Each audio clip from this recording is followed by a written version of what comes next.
pleasure this morning of introducing Dan Shipp, another member of the bar. A wonderful gentleman. I'm sure all of you know who he is, or you've met him in the past. But he grew up in rural Yazoo County, Mississippi, on a cotton plantation. Practiced in Mississippi until 1983 when he moved to Aspen.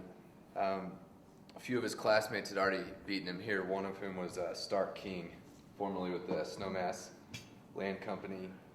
In 1991, Dan received the largest personal injury award in the state of Colorado. After that year, he was trying a bank explosion case out of Crested Butte where 3 tellers were killed, 14 others seriously injured. 32 days of trial in Denver District Court. 1993, certified as a master trial advocate. Who's who in American law through the present time. 14 years ago, he started emphasizing DUI defense. Recognized nationally by election to the College of DUI Defense Attorneys. He's lectured at Harvard Law School and to attorneys in 42 states. He and his wife, Carolyn, celebrating their 40th anniversary, live on a ranch out in Emma, horse ranch, and they've raised 2 sons in the valley. Dan's a wonderful resource, so without further ado, Dan Shipp.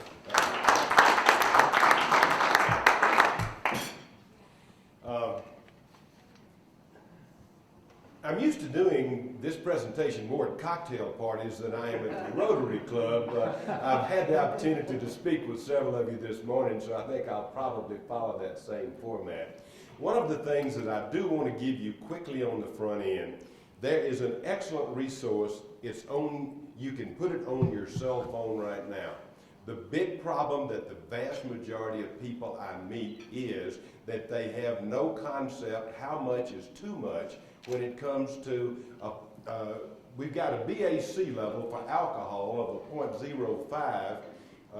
Above a 0.05, it becomes a criminal offense. It's a DWAI. A 0.08 BAC, above that is a DUI for alcohol. I'm going to talk to you about marijuana here in just a second, but let me tell you, you can get an app for your iPhone, and on this iPhone, what the app, it's designated Colorado Department of Transportation BAC Calculator. It's CALC. And the thing that is really interesting to me is when I come in and I get a case and I want to find out if my client is telling me the truth with respect to the amount of alcohol they had to drink, over what period of time, and what the amount of their body weight is. Now, I can look at this thing and somebody 145 pounds in 1 hour's time, a man can have 2 beers and he will be a 0.041. So you're below this limit and you're good to drive at that limit. But if you've got a date that is exactly the same weight you are, 145 pounds, and she has those same 2 beers, she's going to be over this limit because women metabolize alcohol differently than men do. Even at the same weight, at the same time, they're going to metabolize it more quickly.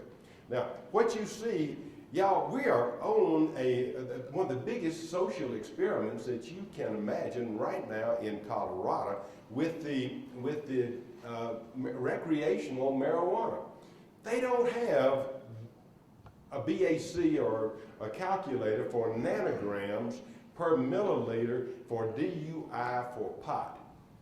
And I'm going to tell you, nobody really understands that concept. Colorado's legislature passed a law that says there is a permissible inference that the jury can use to determine that someone is intoxicated by marijuana if they are above 5 nanograms per milliliter of THC in your blood. Now, what is 5 nanograms? Don't have this. Let me give you a quick rundown on what 5 nanograms is, and nobody knows. 5 nanograms, you can reach and go through 5 nanograms. You get 2 hits off a joint, or you get a good high. it'll go up and that high will follow you for about 20 minutes, and then the nanograms at that 20 minutes after 2 hits off a marijuana cigarette are going to drop like a rock. But it will go up to 200 nanograms during that period of time. Nobody wants to drive when they are going to take, a couple of hits of marijuana, because if you get pulled over, you've got a big time problem. It'll fall down within an hour and a half to the 3 to 5 nanogram level, and then it will kind of tail off 3 to 5 nanograms for an hour and a half. I just tried the first case down in Glenwood in January on one of these cases. The problems that I see coming, and I'm going to give you this on the front end. There are too many people getting arrested for intoxication that are not intoxicated.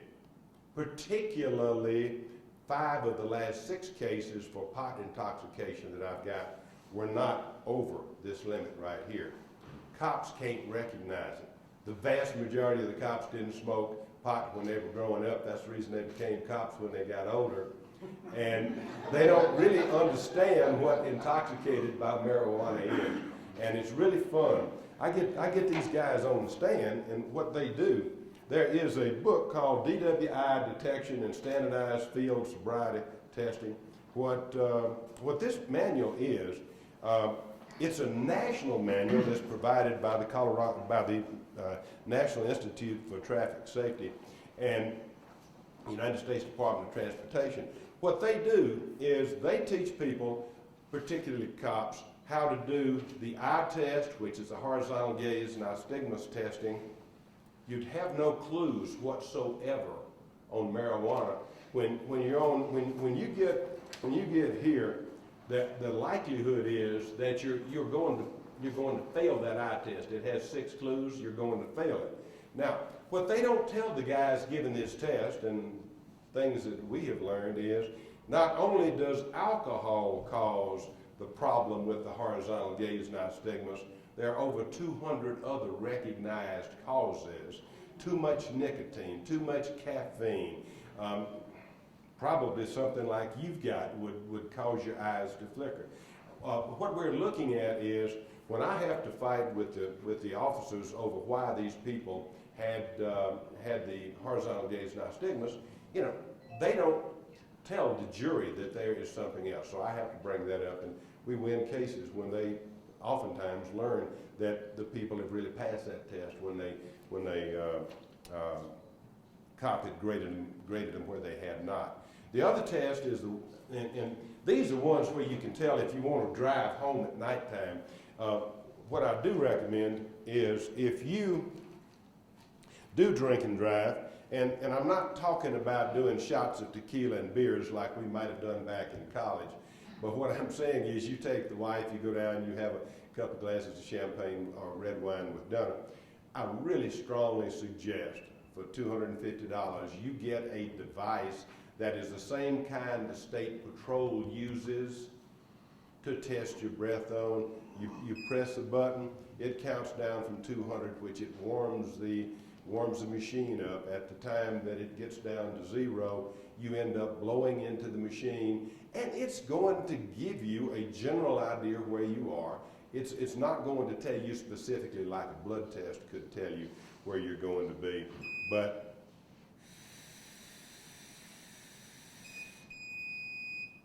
what does it say? Nothing. All right. Okay.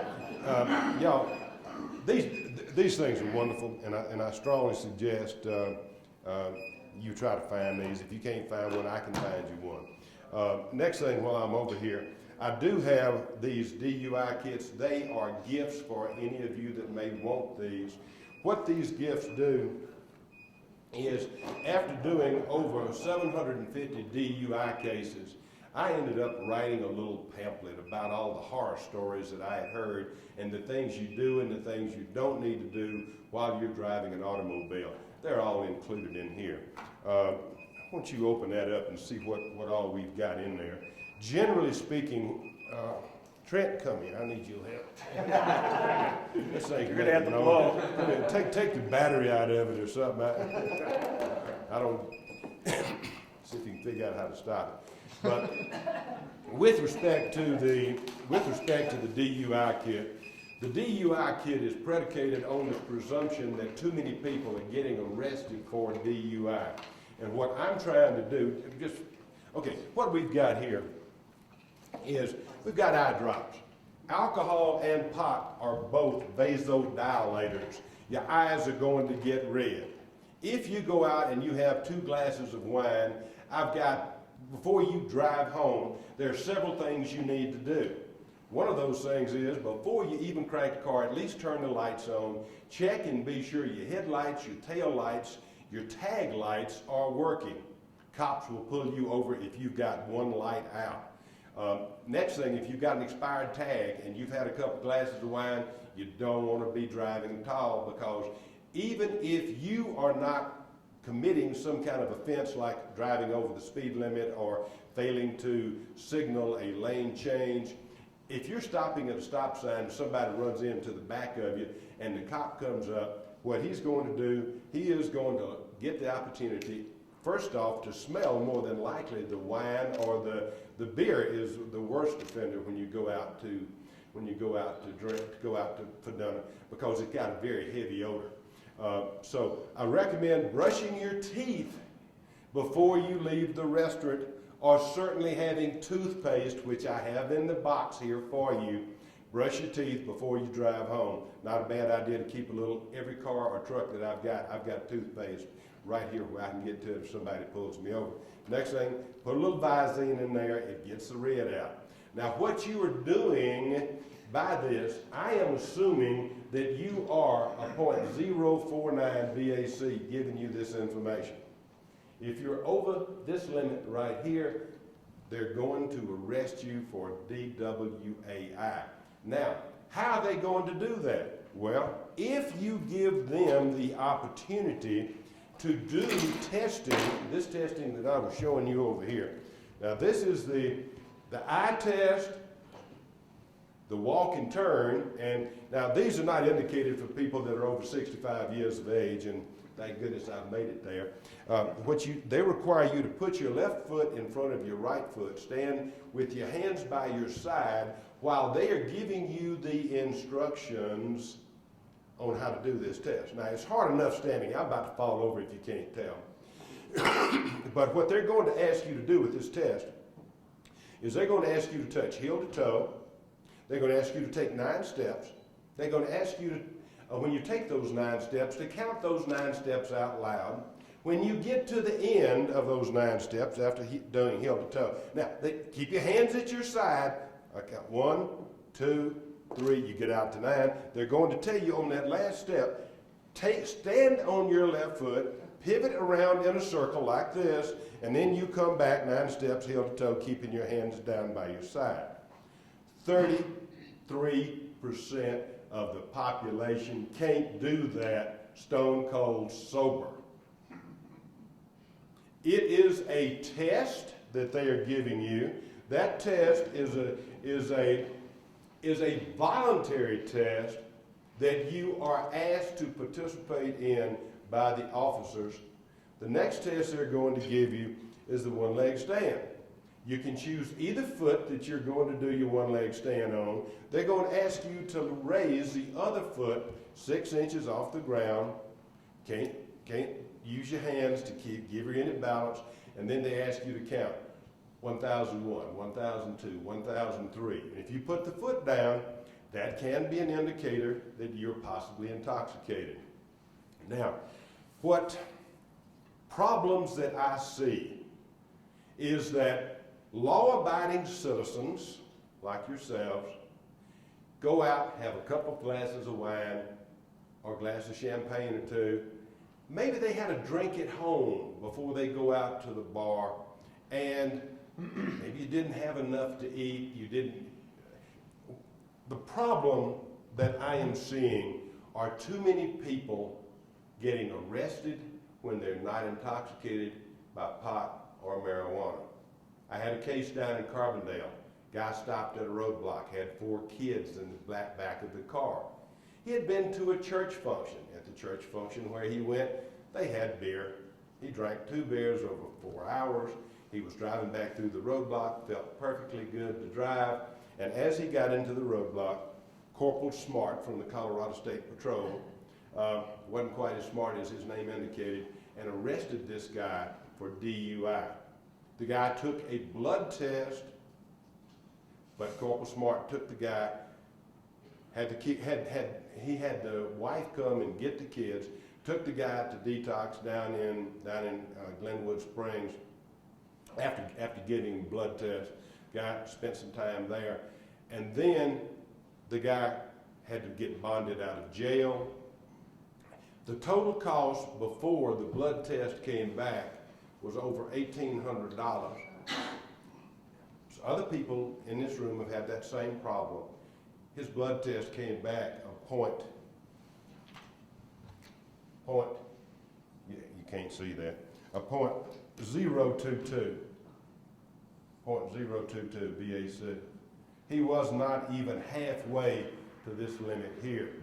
Now, what he did, and I've got another one. I've got an internationally known photographer that stopped in Basalt to work with some people and had one glass of wine. She worked with him for 3 hours.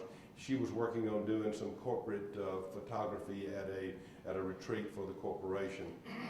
She was coming out of town. She got stopped up by the stoplight going toward Aspen, the last stoplight going out of town on 82, by a very aggressive state trooper. And he pulled her over. He smelled the odor of alcohol on her, made her get out of the automobile, and was being real pushy and trying to get her to do all this testing. He ultimately arrested her for DUI.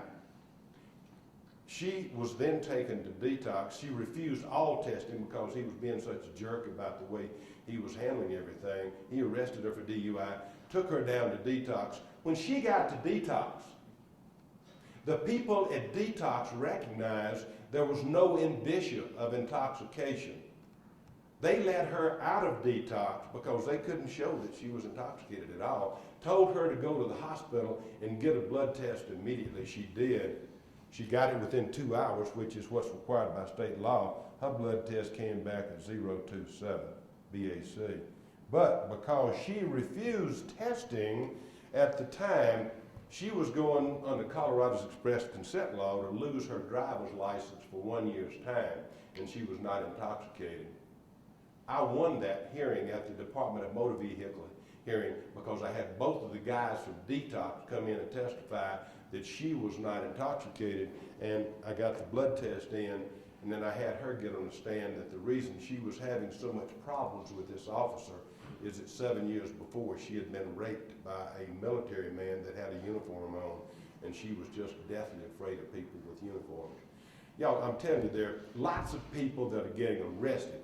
I have had 6 marijuana cases in the course of the last 3 years, and during all of that time, marijuana was not a legal drug.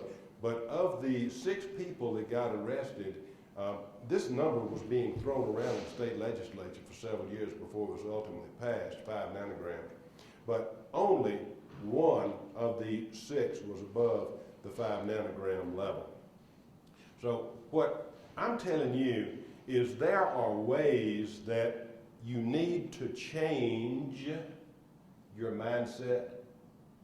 People that have a drink and drive that are upstanding members of the community like Alan Adger tells me y'all are, I want you to understand there's something that you need to pay attention to. The mindset is that we have a Constitution. The Constitution of the United States says that you have a right to be free from search and seizure. That's the 4th Amendment. And the 5th Amendment, you have the right against self-incrimination.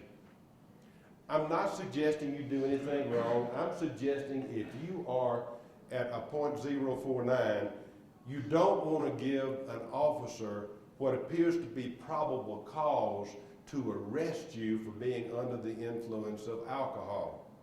It is a whole lot better if you are here or below to let him go take care of the guy that is in Aspen and he's shooting shots of tequila and drinking beers, and is a danger to the traveling public when he's on the road driving, and you are at this level here, and you've had 2 glasses of wine. It's better for you and your wife to go ahead and go home and get off the road than have him arrest you and take you down to the station and do your blood test, and then have him miss that guy that is really intoxicated driving down the road. What I've got in this booklet, y'all, these are free. Take one, read it, see the horror stories, but understand what your rights are. With respect to the search and seizure, on advice of counsel, do not exit the automobile if the officer tells you to. Oh, Dan, how can I tell him I don't want to get out of the car? Well, when you get out of the car, what's going to happen is this. He has got a list of things that he is looking for that he is going to try to make a determination, and if he asks you out of the car, you're already going to be arrested. He's made the decision when he asks you to step out of the car that he is going to arrest you. Now, I've got a copy of this. Y'all pass these around. These are the checklists that the officer has to go through when he tries to get you out of the automobile. But when he gets you out of the car, he is looking for additional probable cause to arrest you.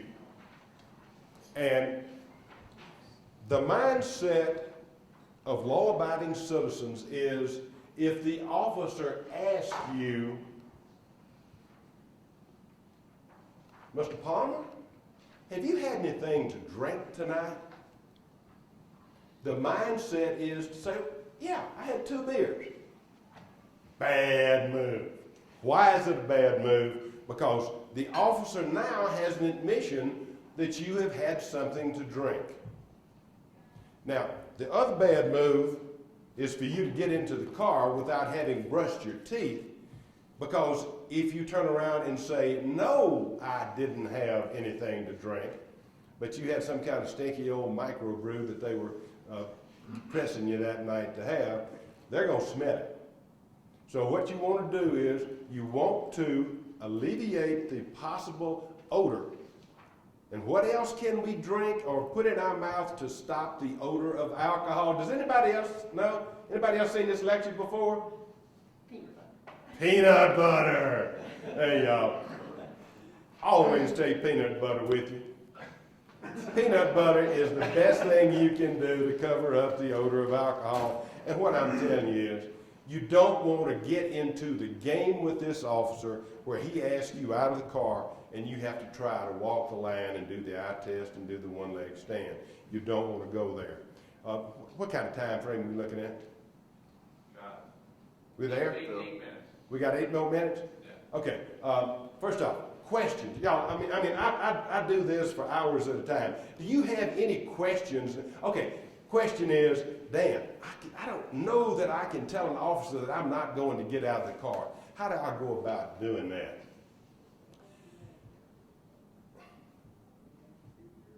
Mr. Shipp, I'm concerned about your ability to drive, and I want you to submit to some tests to see if it's okay for you to go ahead and drive home tonight. Officer, on advice of counsel, I'm not going to submit to testing.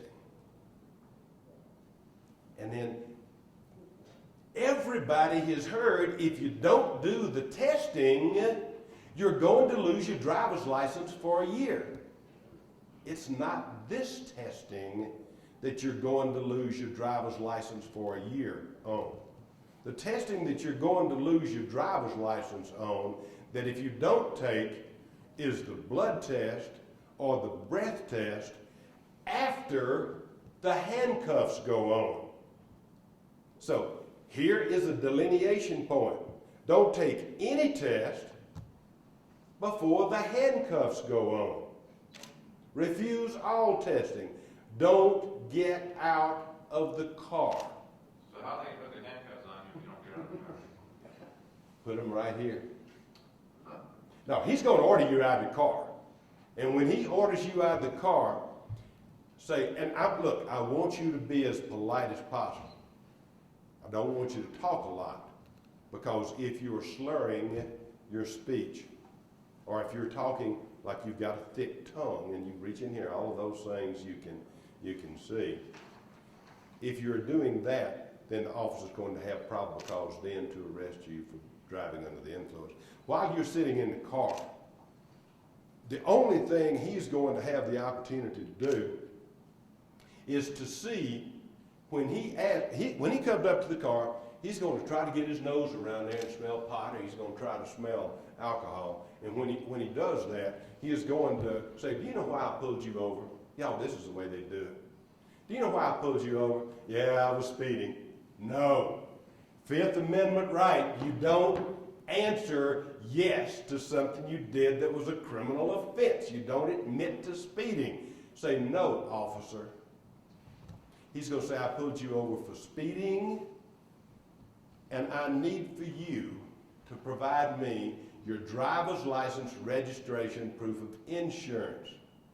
Now, if you're like 90% of the traveling public, your driver's license is in your pocket, your registration, your proof of insurance is in the glove compartment, and you've got at least 3 other registrations and probably 5 insurances in there. And you're sitting there with the cop, and he's got his light, and you're flipping through these things, and you go by that registration that's current, and he sees that. That's an indicia that you're intoxicated. Look it on the paper here. Next thing is, you're going to go buy the insurance, or are you going to hand him a credit card? He's going to write it down. That's in his book. If they hand you a credit card, he's probably intoxicated. That's in their book. So, next thing you see in the little deal I've got you here is, what I'm trying to do is make this easy for you, because you're going to be nervous as hell anyway. Even though you're under the limit, you're not going to fully understand what's going on unless you've heard Dan Shipp's lecture a couple times. But what you do is, I call this a rabbit ear clip. A lot of people call it other things, but that's what I use. Now, what I do is, I take my current registration, and I take my insurance card, and I put it on my visor. I don't have it over here. And when that cop comes up to my car, y'all, I know how to handle cops. I get pulled over on a regular basis driving my Porsche around the mountains. But what I do is, when the cop comes up to my window, I'm going to have my driver's license, which I keep right here by my Costco card. I'm going to have that, the registration, the proof of insurance. I'm going to have I'm going to roll all the windows down in the car, because one of the ways your body get rid of alcohol is you blow it out through your breath. That's the way the breathalyzer works, because you're expiring air out your mouth. So you're going to have a car full in the wintertime with all the windows rolled up of the odor of alcohol. The cop's going to pick up on it real quick, so you roll all the windows down. So where we are right now is, you've got your registration, proof of insurance, you got the windows rolled down. You hand all 3 of them to him before he asks for them, so he knows what is coming next. Question? Okay. So what I'm saying is, your mindset is, when you go up there, you want to avoid being Mr. Nice Guy. Why do you want to avoid being Mr. Nice Guy? You see what a DUI is going to cost you? This is from the Department of Transportation. You're not interested so much in being a DUI guy or a DUI statistic. This is what they say it's going to cost you, y'all, and my fee ain't included in that. Everybody, y'all, I got plenty of these. Y'all take advantage of the information I've got. The information is designed to change your mindset and not be a statistic that comes to my office and gives me a $5,000 retainer and says, get me out of it, and you really didn't need me. This happens, especially with pot. Y'all, I got a million other things to say. Give me a question quick. Anybody got a good question? Where do you put peanut butter in your mouth, right when you pull over?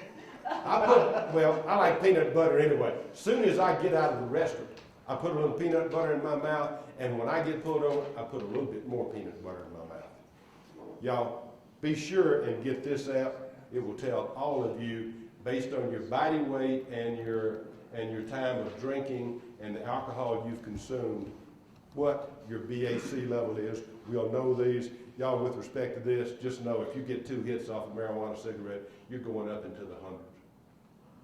And y'all are welcome to help Search over your here. car, what would you say about if a guy wants to search your car for pot?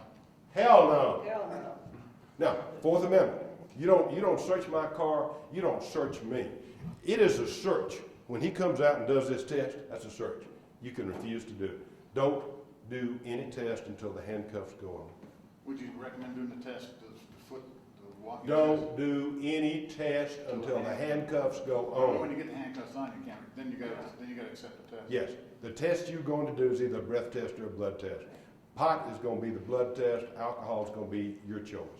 The easiest one to get out Search of. your car and your gun, where do you put your gun? I put my gun in the glove compartment and keep it locked. You said gun? Yeah. Oh, yeah, that's, I keep it in the glove compartment. Question? So you're For the clean. alcohol, you the blood or the breathalyzer? Yo, I like the breathalyzer.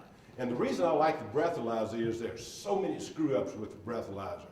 First off, they've got a new breathalyzer. Colorado's got the Intoxilyzer 9000 now that they're using. This has never been used in any other state. The group that makes the Intoxilyzer 9000 made the 8000 and the 7000 and the 5000 we had before that. The 8000 has been thrown out of Ohio and Florida because it is so unreliable.